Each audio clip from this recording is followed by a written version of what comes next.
മുഖ്യമന്ത്രി പിണറായി വിജയന്റെയും വിലക്ക് ലംഘിച്ച് നിലമ്പൂർ ഗസ്റ്റ് ഹൌസിൽ PV അൻവർ നടത്തിയ വാർത്താ സമ്മേളനത്തിൽ തന്റെ സുരക്ഷയിലടക്കം ആശങ്ക അറിയിച്ചു. ഈ വാർത്താ സമ്മേളനം നടക്കുന്ന സമയത്ത് പോലും ADGP MR അജിത് കുമാറിന്റെ ആളുകൾ വന്ന് പിടികൂടുമോ എന്ന ആശങ്കയുണ്ടെന്ന് അൻവർ വ്യക്തമാക്കി. കഴിഞ്ഞ ദിവസം രാത്രി ഉറങ്ങാൻ പോകുന്നതിന് മുൻപ് ശബ്ദം കേട്ട് നോക്കുമ്പോൾ രണ്ടുപേരെ കണ്ടതായും അൻവർ വെളിപ്പെടുത്തി. ശബ്ദമുണ്ടാക്കാതെ പിന്നിലൂടെ വന്ന് നോക്കുമ്പോൾ അത് പോലീസുകാരായിരുന്നുവെന്നും അൻവർ പറഞ്ഞു. മുഖ്യമന്ത്രിക്കും പാർട്ടിക്കുമെതിരെ രൂക്ഷ വിമർശനവുമായി PV അൻവർ MLA. പരസ്യ പ്രസ്താവന പാടില്ലെന്ന പാർട്ടി നിർദ്ദേശം ലംഘിച്ചുകൊണ്ട് വാർത്താ സമ്മേളനത്തിലാണ് PV അൻവറിന്റെ വിമർശനങ്ങൾ.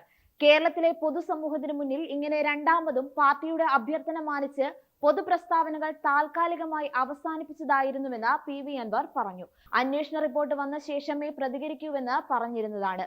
പാർട്ടിയുടെ അഭ്യർത്ഥനയിൽ പറഞ്ഞത് ആരോപണങ്ങളിൽ അന്വേഷണം ഉണ്ടാകുമെന്നാണ്. എന്നാൽ അന്വേഷണം കൃത്യമായല്ല നടക്കുന്നതെന്ന് മനസ്സിലായെന്നും തനിക്ക് തന്ന ഉറപ്പുകൾ പാർട്ടി ലംഘിച്ചെന്നും അൻവർ ആരോപിച്ചു. വിദേശത്ത് നിന്നും കൊണ്ടുവന്ന സ്വർണം പോലീസുകാർ തട്ടിയെടുത്തുവെന്നതിന്റെ തെളിവുകൾ പുറത്തുവിട്ട് PV അൻവർ. 2023 വിദേശത്ത് നിന്നെത്തിയ കുടുംബം അനുഭവം വ്യക്തമാക്കുന്ന വീഡിയോയാണ് പുറത്തുവിട്ടത്.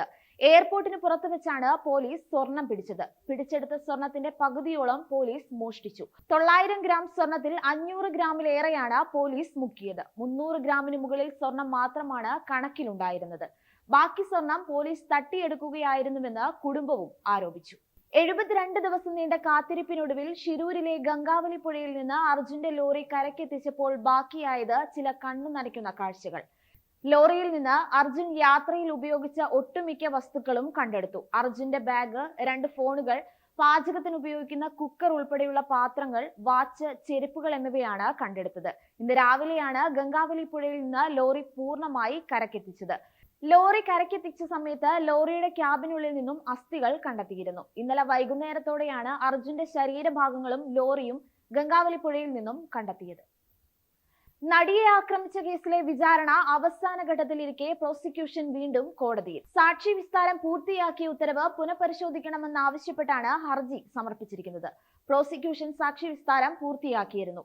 ഇക്കാര്യം കോടതിയെ അറിയിച്ചിരുന്നു. എന്നാൽ പ്രതിഭാഗം സാക്ഷി വിസ്താരം പൂർത്തിയാക്കിയെന്ന് രേഖാമൂലം കോടതിയെ അറിയിച്ചിട്ടില്ല. ഇക്കാര്യം കോടതി പരിശോധിക്കണമെന്ന് പ്രോസിക്യൂഷൻ ഇന്ന് കോടതിയിൽ ആവശ്യപ്പെട്ടു. ബലാത്സംഗ കേസിൽ നടൻ സിദ്ദിഖിന്റെ മുൻകൂർ ജാമ്യാപേക്ഷയ്ക്കെതിരെ സുപ്രീം കോടതിയിൽ വീണ്ടും തടസ്സ ഹർജി. അഭിഭാഷകൻ അജീഷ് കളത്തിലാണ് തടസ്സ ഹർജി നൽകിയത്. ഹേമ കമ്മിറ്റി റിപ്പോർട്ടുമായി ബന്ധപ്പെട്ട് ദേശീയ വനിതാ കമ്മീഷൻ അടക്കം പരാതി നൽകിയ വ്യക്തിയാണ് അജീഷ്. പരാതിക്കാരി ഉന്നയിച്ച കാര്യങ്ങളുടെ അടിസ്ഥാനത്തിൽ തന്നെ കസ്റ്റഡിയിലെടുക്കാനാകില്ലെന്നും ഹൈക്കോടതി മുൻകൂർ ജാമ്യം നിഷേധിച്ചത് മുൻ സുപ്രീം കോടതി വിധികൾക്കെതിരെയാണെന്നും സിദ്ദിഖ് ഹർജിയിൽ ചൂണ്ടിക്കാട്ടിയിട്ടുണ്ട്. സംസ്ഥാനത്ത് വരുന്ന 5 ദിവസം ശക്തമായ മഴയ്ക്ക് സാധ്യതയുണ്ടെന്ന് കേന്ദ്ര കാലാവസ്ഥാ വകുപ്പിന്റെ മുന്നറിയിപ്പ്. നാളെ കേരളത്തിൽ ഒറ്റപ്പെട്ടയിടങ്ങളിൽ ഇടിമിന്നലോട് കൂടിയ മഴയ്ക്കും 28 മുതൽ 30 വരെ തീയതികളിൽ കേരളത്തിൽ ഒറ്റപ്പെട്ടയിടങ്ങളിൽ ഇടിമിന്നലോട് കൂടിയ മഴയ്ക്കും മണിക്കൂറിൽ 30 മുതൽ 40 കിലോമീറ്റർ വരെ വേഗതയിൽ ശക്തമായ കാറ്റിനും സാധ്യതയുണ്ടെന്ന് കേന്ദ്ര കാലാവസ്ഥാ വകുപ്പ് അറിയിച്ചു. നാളെ 4 ജില്ലകളിൽ യെല്ലോ അലർട്ടും പ്രഖ്യാപിച്ചിട്ടുണ്ട്. ഒരു കൂട്ടം വിദ്യാർത്ഥികൾ നടത്തിയ ആൾക്കൂട്ട കൊലപാതകത്തിനിരയായ പൂക്കോട് വെറ്റിനറി കോളേജ് വിദ്യാർത്ഥി JS സിദ്ധാർത്ഥന്റെ മരണത്തിന് കാരണക്കാരായ കോളേജ് ഡീനിനെയും ഹോസ്റ്റൽ അസിസ്റ്റന്റ് വാർഡനെയും യാതൊരു ശിക്ഷാ നടപടികളും കൂടാതെ സർവീസിൽ തിരികെ പ്രവേശിപ്പിക്കാനുള്ള സർവകലാശാല ഭരണസമിതിയുടെ തീരുമാനം തടയണമെന്നാവശ്യപ്പെട്ട് സേവ് യൂണിവേഴ്സിറ്റി ക്യാമ്പയിൻ കമ്മിറ്റി ഗവർണർക്ക് നിവേദനം നൽകി. സിദ്ധാർത്ഥന്റെ മരണത്തെക്കുറിച്ച് അന്വേഷിക്കാൻ ഗവർണർ നിയോഗിച്ച ഹൈക്കോടതി റിട്ടയർഡ് ജസ്റ്റിസ് ഹരിപ്രസാദിന്റെ റിപ്പോർട്ടിൽ ഡീനും അസിസ്റ്റന്റ് വാർഡനും കുറ്റക്കാരനാണെന്നും അവർക്കെതിരെ നടപടിയെടുക്കണമെന്നും ആവശ്യപ്പെട്ടിരുന്നു. റിപ്പോർട്ട് പരിഗണിച്ച് യൂണിവേഴ്സിറ്റി ഭരണസമിതി ഭൂരിപക്ഷ അഭിപ്രായത്തിന്റെ മറവിൽ യാതൊരു നടപടികളും കൂടാതെ 2 പേരെയും തിരികെ സർവീസിൽ പ്രവേശിപ്പിക്കാൻ തീരുമാനിക്കുകയായിരുന്നു. അന്തരിച്ച CPM നേതാവ് MM ലോറൻസിന്റെ മൃതദേഹം വൈദ്യ പഠനത്തിന് വിട്ടു നൽകാനുള്ള കളമശ്ശേരി മെഡിക്കൽ കോളേജ് ഉപദേശക സമിതിയുടെ തീരുമാനത്തിനെതിരെ മകൾ ആശ ലോറൻസ് നാളെ വീണ്ടും ഹൈക്കോടതിയെ സമീപിക്കും. മതാചാരപ്രകാരം സംസ്കരിക്കണമെന്ന മൂത്ത സഹോദരി സുജാതയുടെ നിലപാട് കോടതിയിൽ ചൂണ്ടിക്കാട്ടും. മെഡിക്കൽ കോളേജ് പ്രിൻസിപ്പൽ നടത്തിയ ഹിയറിംഗ് നിയമപ്രകാരമായിരുന്നില്ലെന്നും ആശ ലോറൻസ് ഹർജിയിൽ വാദമുന്നയിക്കും. നാളെ ഹർജി ഹൈക്കോടതിയിൽ ഫയൽ ചെയ്യുമെന്നാണ് സൂചന. ഹൈക്കോടതിയുടെ പുതിയ ചീഫ് ജസ്റ്റിസായി നിതിൻ മധുകർ ജാംദാർ സത്യപ്രതിജ്ഞ ചെയ്ത് അധികാരമേറ്റു. തിരുവനന്തപുരത്ത് രാജ്ഭവനിൽ ഗവർണർ ആരിഫ് മുഹമ്മദ് ഖാൻ സത്യവാചകം ചൊല്ലിക്കൊടുത്തു. മുഖ്യമന്ത്രി, പ്രതിപക്ഷ നേതാവ് അടക്കമുള്ളവർ പങ്കെടുത്തു. മഹാരാഷ്ട്ര സ്വദേശിയായ നിതിൻ മധുകർ നേരത്തെ മുംബൈ ഹൈക്കോടതിയുടെ ചീഫ് ജസ്റ്റിസ് ആയിരുന്നു.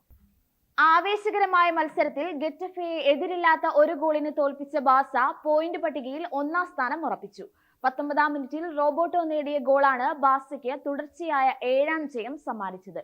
7 കളികളും ജയിച്ച് 21 പോയിന്റോടെയാണ് അവർ ഒന്നാമത് തുടരുന്നത്.